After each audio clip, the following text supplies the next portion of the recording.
Existem inúmeros aspectos a referir, não só relativamente a arrays, como a outro tipo de assuntos relacionados com JavaScript. E mais uma vez eu volto a sublinhar que nesta playlist em que estamos a abordar os fundamentos do JavaScript, nós não vamos abordar todos os assuntos. Mas eu quero neste vídeo, muito rapidamente, aqui chamar a atenção para 4 aspectos, que não foram propriamente sorteados, mas quase, ok?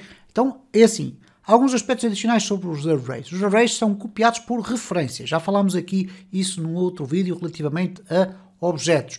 Então, o que é que acontece aqui? Se eu tiver um let nomes igual a isto que aqui está e quiser criar um outro array igual a nomes, o que vai acontecer é que eu não vou ter dois arrays diferentes. Eu vou ter o mesmo array a ser indicado por referência, neste caso a ser indicado dentro do endereço da memória por dois nomes diferentes. Significa que se eu fizer aqui outros de 1 ou outros nomes de 1 igual a António, se eu fizer o console log de nomes, eu vou ter a apresentação de nomes alterado. Bom, eu posso aqui inclusive também fazer o seguinte, nós podemos colocar aqui nomes, ou melhor, outros nomes, e colocar uma vírgula nomes. Porquê? Porque nós podemos fazer um console log de várias realidades. Então reparem que se eu agora fizer aqui o a.js, vocês vão verificar que esta primeira versão seria a versão de nomes e esta seria a versão de outros nomes. Como eu aqui nos outros nomes estou a alterar o Ana para António, lembrando que o índice de 1 é o Ana, o que aconteceu na prática foi que ao apresentar um e o outro, ambos são exatamente iguais em termos de valores. Portanto, muita atenção a estas questões, porque quando vocês querem pegar num array e criar um novo, teremos que utilizar outras metodologias e existem várias e iremos falar sobre elas certamente em futuros vídeos. Nós podemos fazer um ciclo e copiar um elemento de cada vez, poderemos utilizar metodologias muito mais recentes, como é o caso da utilização do map, que é uma função mais recente que permite fazer esse tipo de operações. Bom, dito isto, vamos ver aqui um outro caso. Os índices podem não ser sequenciais. Nós vimos que se colocarmos aqui um array desta forma, o que vai acontecer é que nós vamos dizer que o João é o índice 0, a Ana é o índice 1, o Carlos é o índice 2. No entanto, eu posso fazer uma coisa deste género. Nomes de 100, e neste caso estou a dizer que é a chave 100 não existe aqui, é Joaquim. E o que é que vai acontecer aqui? Se eu fizer um console log de nomes, reparem o que é que vai acontecer. Eu vou aqui puxar o B e vai aparecer isto. João, Ana, Carlos, aparece aqui uma indicação de que existem 97 itens vazios e depois há o Joaquim, ok? Ora, vamos experimentar e verificar se eu consigo fazer um console.log de, por exemplo, nomes de 50, ok? Que é um valor que não está atribuído aqui. Bom, eu vou aqui executar e reparem, ele diz que temos aqui um undefined. Este valor undefined faz parte desta coleção imensa de valores que não têm nada atribuído. Então é muito importante porque no push e no pop, ou melhor, muito importante é relacionado com outra circunstância, mas é muito importante, por exemplo, que vocês, quando vão fazer um ciclo para apresentar todos os dados de um array, nesta circunstância em concreto vocês têm a prova de que, por exemplo, um ciclo for com uma variável índice a correr cada um dos índices pode não ser a opção melhor. Então fazem um ciclo for each, por exemplo, e aí vocês vão ter um resultado mais interessante. É muito importante esta informação que eu aqui deixei e que poderia ter ficado no outro vídeo, peço desculpa pelo facto, é que o push e o pop, quando estamos a falar em adicionar e remover elementos no início ou no fim de um array, o push e o pop são mais rápidos do que o shift e o unshift que vimos anteriormente. Isto significa que adicionar e remover do final da coleção é bastante mais rápido do que do início. E a explicação, embora ela seja demasiado técnica, ela pode ser simplificada da seguinte forma.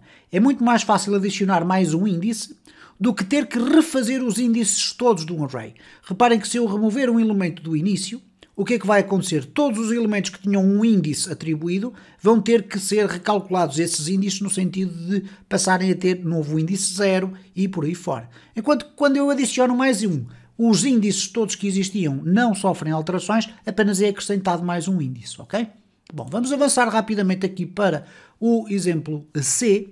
Existe uma outra forma de iteração nos arrays. Nós vimos os ciclos, vimos o ciclo for each, por exemplo, mas, por exemplo, nós podemos utilizar aqui duas formas, uma mais aconselhável do que a outra, por uma questão também de razões técnicas mais avançadas que não vêm agora ao caso, e que é o seguinte: se eu usar o for let nome of nomes, ok? O que é que eu estou a dizer aqui? Que da coleção nomes eu vou extraindo um nome a cada ciclo e, portanto, se eu fizer um console log, ele vai apresentar os valores de cada um dos nomes, ok? Utilizando a expressão of. Se eu quiser utilizar a expressão in, estou-me a referir explicitamente às chaves. Então eu digo let key ou key, se vocês quiserem, ou a, seja o que for, let key in nomes, estou a dizer, ok, não vais aos valores, mas vais às chaves, que neste caso são aqueles valores numéricos do 0, 1, 2, 3, até ao último elemento, e nesta circunstância ele vai apresentar os valores usando esta expressão, isto é, pegando na própria coleção e adicionando ali o valor do índice. Neste caso, obviamente, eu teria que colocar aqui key para fazer essa apresentação. Se nós fizermos aqui um node C, vamos verificar que ele faz a apresentação correta duas vezes utilizando estes dois tipos de ciclos. Portanto, mais uma informação a ter em conta. E finalmente vamos ainda a mais uma informação. Muita atenção, porque o length, isto é, a quantidade de elementos que um array tem, pode não corresponder exatamente ao valor de elementos do array, se nós andarmos ali a mexer pelo meio. Porquê? Reparem, o length não conta o número de elementos. Ele vai apenas analisar qual é o último índice e acrescenta mais uma unidade. Porquê que ele acrescenta mais uma unidade? Porque o último índice é sempre o equivalente a uma coleção de índice de base 0. Então nós temos, por exemplo, no caso de um array com 3 elementos, nós, quando pedirmos a contagem, nós sabemos olhando para aqui que são 3 elementos, mas o João é o 0, a Ana é o 1, o Carlos é o 2, o que é que o JavaScript faz? Vai buscar o índice deste, vê que é 2 e acrescenta-lhe mais 1 para dizer que o array tem 3. No entanto, se eu tiver uma situação destas em que adiciono nomes de 100 igual a António, que é perfeitamente possível, o que é que vai acontecer aqui? Bom, reparem, então, eu vou fazer aqui o D, e reparem, eu tenho aqui aquela circunstância que vimos no início do vídeo em que temos muitos itens aqui, e depois no nomes.length ele diz-me que o array tem 101 valores. Bom, na realidade ele até tem 97 valores que estão com o valor atribuído de undefined. E nós vimos isso anteriormente. No entanto, nós olhando aqui para o nosso código, parece que temos apenas um array com 4 valores. O João, a Ana, o Carlos e depois, como eu coloquei aqui para o 100, o António, nós deveríamos ter quase o António colocado aqui à frente. Ora, não é isso que acontece, portanto, muita atenção com estes detalhes. Obviamente que este conjunto de informações mais detalhadas não são as informações típicas de uma playlist mais básica, mas com certeza voltaremos a este tipo de problemas quando começarmos a entrar nas playlists em que vamos colocar o JavaScript em funcionamento com, por exemplo, a DOM do browser, ou com o React, ou com o Node.js, e muitas vezes nós vamos ter que resolver situações que envolvem este tipo de detalhes.